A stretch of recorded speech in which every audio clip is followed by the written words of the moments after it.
इस प्रकार पालपुर कुनों में कुल चीतों की संख्या हो गई 20, जिनमें से 8 छोड़े प्रधानमंत्री जी ने जो नामीबिया से आए थे और 12 छोड़े मुख्यमंत्री जी ने जो दक्षिण अफ्रीका से आए थे। ठीक, अब इन 20 चीतों में 2 चीते ऐसे हैं जो भाई हैं। एक का नाम है एल्टन और दूसरे का नाम है फ्रेडी। और एल्टन और फ्रेडी को संयुक्त रूप से रॉक स्टार कहा जाता है, मतलब भाइयों का जोड़ा है। और दोस्तों, विश्व में ऐसे 5 जोड़े हैं। नमस्कार दोस्तों, प्रदेश यात्रा नाम की हमारी श्रृंखला में आज बात करेंगे भारत के इथोपिया नाम से प्रसिद्ध चंबल संभाग के उस जिले की, जो विगत कई वर्षों से अपने दुग्ध उत्पादन के लिए प्रसिद्ध तो रहा ही, हाल ही में विगत कुछ महीनों से अपने नामीबियाई और दक्षिण अफ्रीकी चीतों के लिए भी खबर में आया। जी हां, सही पहचाना आपने। आज बात करने वाले हैं श्योपुर जिले की। और आप जानते हैं कि हर जिले में हम सबसे पहले नक्शे का अध्ययन करते हैं, 4 बिंदुओं को रेखांकित करते हैं। पहला बिंदु जो संबंधित जिला है वो पड़ोस के किन जिलों की सीमाओं को स्पर्श कर रहा है, तो श्योपुर जो है वो 3 जिलों की सीमाओं को स्पर्श कर रहा है। पहला मुरैना, दूसरा ग्वालियर और तीसरा शिवपुरी। पहला फैक्ट। दूसरा फैक्ट, जो जिला है वो क्या पड़ोस के किसी राज्य की सीमा को स्पर्श कर रहा है, और यदि हां तो किस राज्य की सीमा को स्पर्श कर रहा है और कितने राज्य की सीमा को स्पर्श कर रहा है। साथियों, श्योपुर जो है वो एक ही राज्य की सीमा को स्पर्श करता है, जिसका नाम है राजस्थान। ठीक, यहां इस वाले क्षेत्र में राजस्थान है, इधर से उत्तर प्रदेश चालू हो जाता है, यहां मुरैना वाले क्षेत्र से। ठीक, तो राजस्थान की सीमा को स्पर्श कर रहा है। और मध्य प्रदेश के कुल 6 जिले ऐसे भी हैं जो एक से ज्यादा मतलब 2 राज्यों की सीमा को स्पर्श करते हैं, उनके नाम भी आपको याद रखने। चलिए, 2 बिंदु हो गए। तीसरा बिंदु हम देखते हैं कि जो जिला है वो किस पठारी क्षेत्र के अंतर्गत है। तो साथियों, श्योपुर जो है वो मध्य भारत के पठार का हिस्सा है, मध्य भारत का पठार। यहां जो है वो पूरा मध्य भारत का पठार लगता है, आप जानते हैं, ये भी क्लियर है। अच्छा, चौथा बिंदु हम ये देखते हैं कि जो जिला है वो किस संभाग का पार्ट है। साथियों, श्योपुर जो है वो चंबल संभाग का पार्ट है, जैसा मैंने अभी इंट्रोडक्शन में आपको बताया। तो 4 बिंदु ऐसे जहां से विगत कई वर्षों में अलग अलग एग्जाम में अलग अलग तरह से प्रश्न पूछे गए हैं, और ये सारे बिंदु आप तभी कवर कर पाएंगे और इससे संबंधित प्रश्नों का सही उत्तर तभी दे पाएंगे जब आपने ज्यादा से ज्यादा नक्शे का अध्ययन किया हो। मैं बार बार बोल रहा हूं दोस्तों कि नक्शे का ज्यादा से ज्यादा अध्ययन करो, और एक बार या 2 बार बैठ के अध्ययन नहीं होगा, आपको निरंतर नक्शों को देखते रहना पड़ेगा। और ये तभी संभव है जब आप अपने स्टडी रूम में उसे लगा लें और दिन भर में कई बार अनशेड्यूल्ड वे में उसे देखते रहें, तब ही संभव है कि आप इस तरह के प्रश्नों का सही उत्तर दे पाएंगे। चलिए, ये था थोड़ा सा इंट्रोडक्टरी पार्ट श्योपुर से संबंधित। शुरुआत जब हम किसी जिले की कर रहे हैं तो सबसे पहले उसका इतिहास देख लेते हैं। साथियों, श्योपुर में कुल 2 क्षेत्र ऐसे माने जाते हैं जिनका संबंध पौराणिक या ऐतिहासिक व्यक्तित्वों से रहा है। पहला जो प्लेस है उसका नाम है ग्राम इटोनवारी। इसके लिए कहा जाता है कि इसका जो निर्माण है, इसकी जो स्थापना है, ध्रुव के पिता उदयन पाद द्वारा की गई थी। ठीक, और ध्रुव ने यहीं पर तपस्या की थी, ऐसा माना जाता है। चलिए, दूसरा स्थल जो है वो है रामेश्वर। इस स्थल के लिए माना जाता है कि भगवान परशुराम ने यहां अपनी तपस्या की थी। तो ये दोनों क्षेत्रों के नाम इन 2 पौराणिक व्यक्तियों से हमें याद रखने। चलिए, दूसरा देखते हैं। मध्य प्रदेश के उत्तरी क्षेत्र मतलब भिंड, मुरैना, श्योपुर, ग्वालियर लोह युगीन संस्कृति से संबंधित हैं। देखिए, मैं अपने पुराने लेक्चर में जब मैं आपको भिंड बता रहा था, मुरैना के बारे में बता रहा था, तब भी मैंने स्पष्ट किया था, एक बार फिर दोहरा दे रहा हूं उन साथियों के लिए जो पहली बार हमारा कोई लेक्चर देख रहे हैं, कि लोह युगीन संस्कृति मतलब क्या। लोह युगीन संस्कृति मतलब वह युग, वह टाइम पीरियड जब लोग जो हैं अपने बर्तन, अपने औजार, अपने आभूषणों में लोह धातु का प्रयोग करते थे। ठीक, और लोह धातु का प्रयोग होना बहुत बाद में शुरू हुआ था दोस्तों। सबसे पहले तो पत्थरों का प्रयोग होता था, और उस युग को पाषाण युग कहते थे। आदि मानव काल में हम जानते हैं कि पत्थरों का प्रयोग होता था, पत्थरों के बर्तन बनते थे, पत्थरों के औजार बनते थे, पत्थरों के आभूषण बनते थे, इसलिए उसे पाषाण युग कहा जाता था। पाषाण युग के बाद तांबे धातु की खोज हुई, तो तांबे का प्रयोग होने लगा आभूषणों में, बर्तनों में, औजारों में।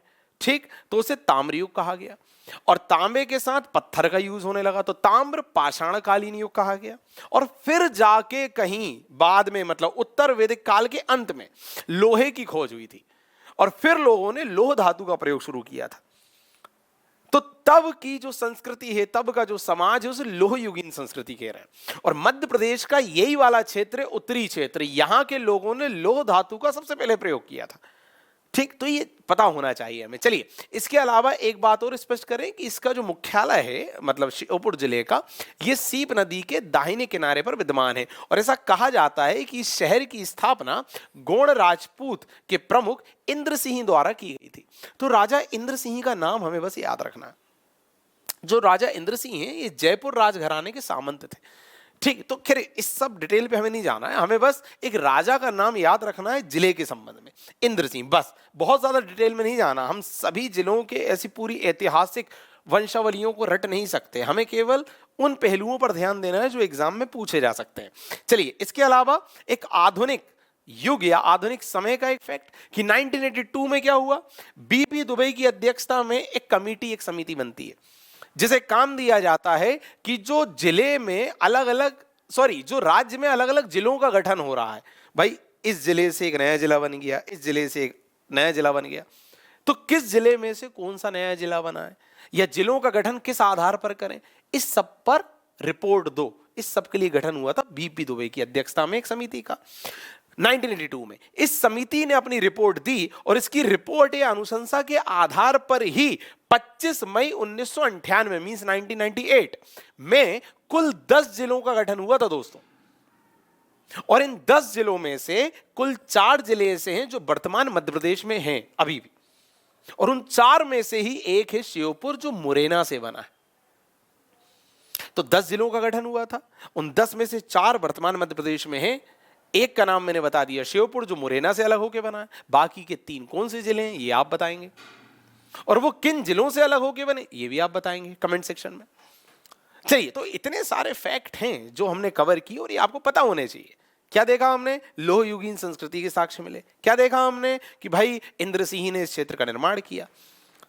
2 क्षेत्र हैं यहाँ के जो पौराणिक व्यक्तियों से संबंधित है, ध्रुव से और परशुराम से, ये देखा हमने। बीपी दुबे की अध्यक्षता में एक समिति बनती है 1982 में। 1998 में 10 जिले बनते हैं, जिसमें से 4 वर्तमान मध्य प्रदेश में, और उन्हीं में से एक है श्योपुर जो मुरैना से अलग होकर बना। ये सारे तथ्य बहुत इंपॉर्टेंट है। चलिए, ये तो थी ऐतिहासिक घटनाक्रमों की बातें। अब बात करेंगे भौगोलिक पृष्ठभूमि की, और भौगोलिक के जो 4 बिंदु है वो हम इंट्रोडक्शन में देख चुके हैं। पड़ोसी जिले शिवपुरी, ग्वालियर, मुरैना, ये हम देख चुके हैं। पड़ोसी राज्य राजस्थान, ये हम देख चुके हैं। पठार, मध्य भारत का पठार, ये हमने देखा। संभाग हमने देखा चंबल।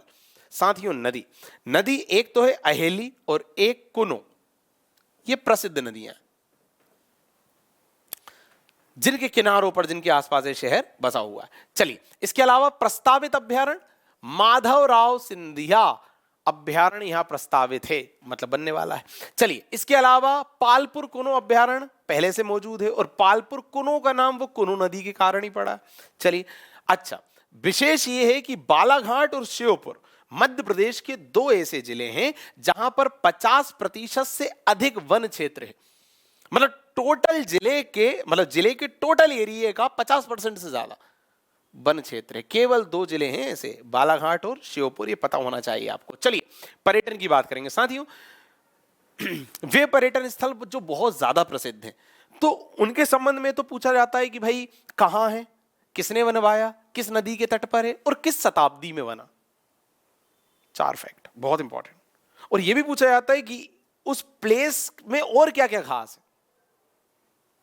ठीक, बट वे पर्यटन स्थल जो बहुत ज्यादा प्रसिद्ध नहीं है, तो उनमें बस ये देखना काफी होता है कि भाई किस जिले में है। That's it. ठीक, तो यहां हम बात करेंगे। पहला है मानपुर का किला, श्योपुर से लगभग 45 किलोमीटर दूर है, और इसे राजा मानसिंह ने बनवाया था। दैट्स इट, काफी है। ये उसका एक चित्र है। आगे देखते हैं। बड़ौदा किला खींची राजाओं द्वारा निर्मित। ठीक, ये है भाई। आगे देखते हैं। बंजारा डैम सीप नदी पर है, 1728 में है। राजा इंद्र सिंह, वही जिनकी चर्चा स्टार्टिंग में हुई थी, उन्होंने निर्माण करवाया। तो केवल यह पता होना चाहिए कि भाई बंजारा डैम कहां है, श्योपुर। That's it. आगे बढ़ते हैं। सहरिया संग्रहालय बहुत इंपॉर्टेंट। देखिए, सहरिया जनजाति मध्य प्रदेश के इसी वाले क्षेत्र में पाई जाती है, उत्तर पश्चिम क्षेत्र में मुख्यतः। और कहा जाता है सहरिया जनजाति सबसे आलसी जनजाति है, कर्ज में डूबी जनजाति है, नशे में डूबी जनजाति है, जो काम धाम करना पसंद नहीं करती, जो अपने जीवन में अपने उत्थान के लिए किसी तरह का एफर्ट नहीं लगाती। उसी सहरिया जनजाति का संग्रहालय है श्योपुर में, और उसी सहरिया जनजाति के कारण और उनके जीवन शैली, उनके लक्षणों के कारण ही कुपोषण बहुत ज्यादा बढ़ गया इस क्षेत्र में। ठीक, क्योंकि विकास नहीं हो पाया उनका, और यही कारण है कि श्योपुर को भारत का इथोपिया कहते हैं कुपोषण के मामले में।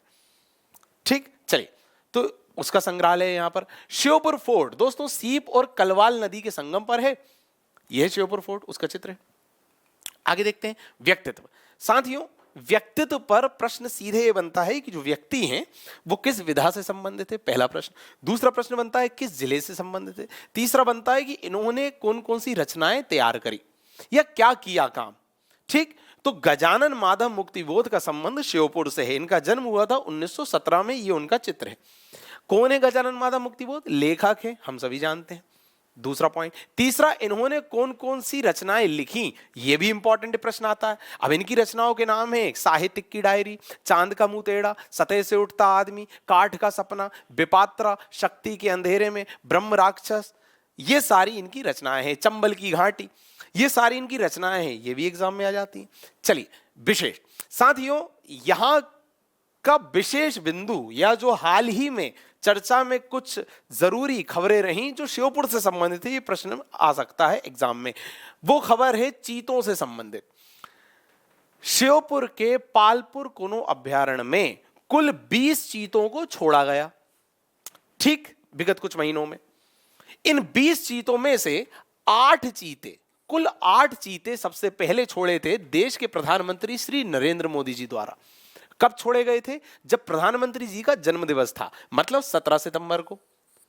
तो प्रधानमंत्री का जन्मदिवस आता है 17 सितंबर को, तो उन्होंने 17 सितंबर 2022 को पालपुर कुनो में कुल 8 चीतों को छोड़ा था।